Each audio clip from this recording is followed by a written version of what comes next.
everybody. So today I am going to try to explain the craziness that is the 788's sound system. So if a follower of the channel has pulled one out, he wants to use it, but he's not getting any sound, so he's trying to figure out why. So I'm going to try my best to explain this. So this is kind of the funniest thing I've ever done here. So let's start off. So I've got the 788 in front of me. I've got my little box here, the little box to do it. As you can see, it's not a bad picture on it. So here's the 788, and so he's trying to get sound out of it. I don't know if he has anything recorded, but I'm going to do the best I can to try to explain how this crazy thing works. Now, this thing works a little differently than DP32s, 2488s. This is kind of an in-betweenish thing. It's even different from my cassette 4-tracks that I have. Like this is really an interesting way of doing it. So what you need to remember is you have over here, you have a Q button. That's the first thing that I'm going to tell you about. So if you look, I only have it right now plugged into the stereo. Does it show there? Yeah.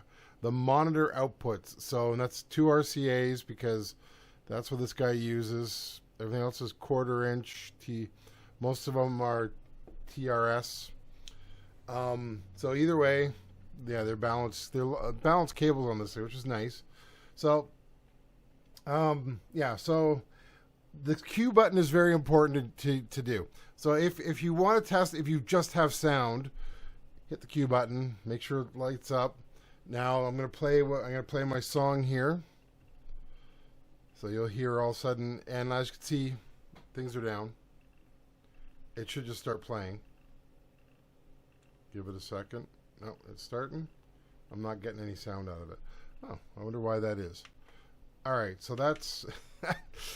Why am I not getting any sound? Oh, I know why. Okay, so let's go over to the screen here for it. There's the screen. All right, so we got the screen here.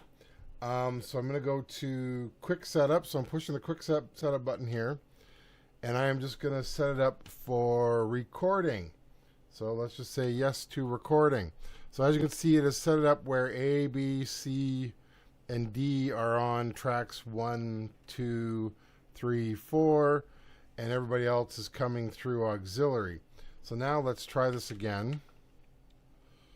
I had this working, which is driving me nuts now that it's not.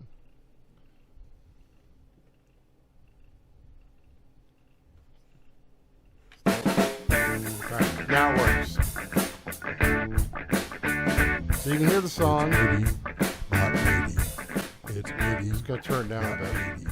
So you can hear the song, and as you can see, it's MIDI. none of them are Not on. MIDI. They're useless. But you can hear the song. So if I go Call it MIDI.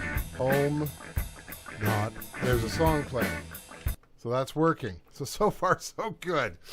Okay. So what I did was I set it up so that I set it up for recording, and that's why if I go shift, the quick setup assignment map, that's what it's showing there, that everything is coming through everything in the auxiliary input. So if I click on input A, it lights up 1, 2, 3, 4, and then if I do auxiliary input, then it lights all these up. For some reason it turned off 8. Now it looks like it has linked channel 5 and 6 together, which I don't want. So just a second. Now, how did I do that before? Okay, let's see. Oh yeah, there we go. Now they are separate. So what it did was it linked them together to stop it from linking them together.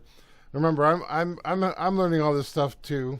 If you want to link them, you push them both down at the same time, and they are linked. As you can see, it says on the screen.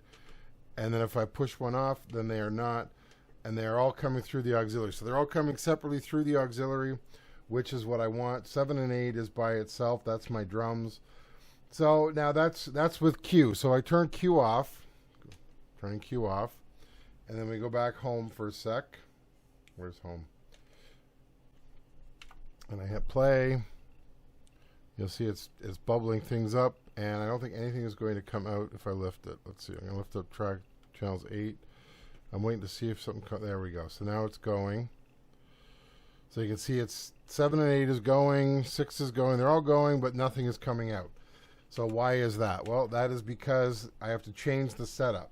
So if I go to the assignment map, so let's go shift assignment map. I want it to go through, I want to do the track. Now, how do I get it to do the track? Well, the easiest way is to go quick setup and then just do a mix down. Click mix down here and then say yes. And there you go. Oh yeah, okay. Now I know. Let me. Now that I know, now that I see what's lit up here, because as you can see, these are now stereo again, which drives me nuts when it does that. These are all separate, which is fine, but these are stereo again. So what I got to do is I got to break it again. All right, so now they're separate. So what you do to get it to go to do the track thing is you hold down the track button. As you can see, they're all lit up now. I click on one. So now if I lift it, you'll see that track 4 is not attached to anything here. Channel 4 is not attached to anything. And if I go into the assignment map, so shift assignment map, you'll see it's not even assigned to anything. But if I go track and then hit it, then it's assigned. So that's how you do it. Okay, and then you also have the sub mix, which I'm not going to play with right now because I don't fully understand how that works. But now if I play it, it's going to use the faders here. Whoops, I just moved this. Yeah, this is my box is not designed for this thing. It's just a happy accident that it works quite well. So now I play it again. So we'll go back to home. Where's home? Okay. It's hiding some of the buttons underneath itself. And now let's see. Bop bop bop. Come on. So now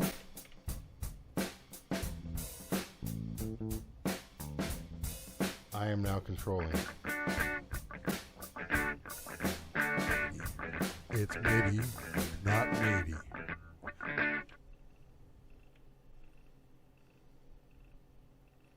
There's vocals. Call it MIDI. There it is.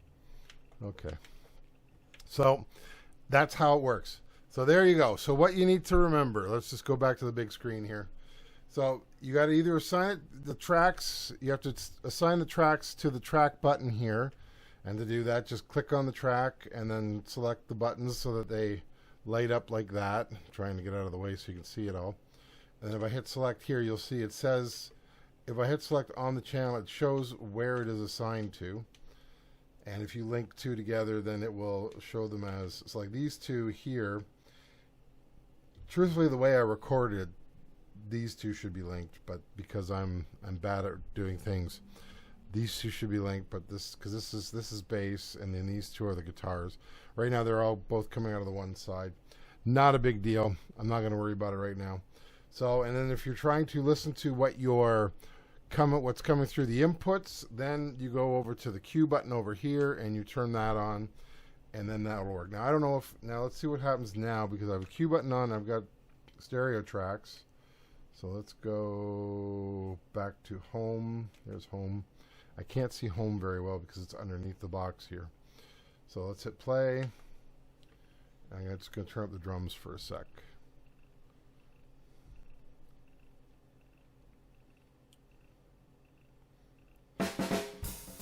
Yeah, so... Yeah, you can do both. It's MIDI, not MIDI. It's MIDI, not MIDI. It's MIDI, not MIDI. It's MIDI. So that, my friends, is how you get sound out of this crazy machine. So hopefully that'll help you, because I don't think your 788 is broken. I think it's just a matter of figuring out how to assign tracks to it. So that's my video today. I hope you enjoyed it, and I'll talk to you later. Bye. It's MIDI, not MIDI. It's MIDI, not MIDI. It's MIDI, not MIDI. It's MIDI, not MIDI. It's MIDI, not MIDI. Call it MIDI.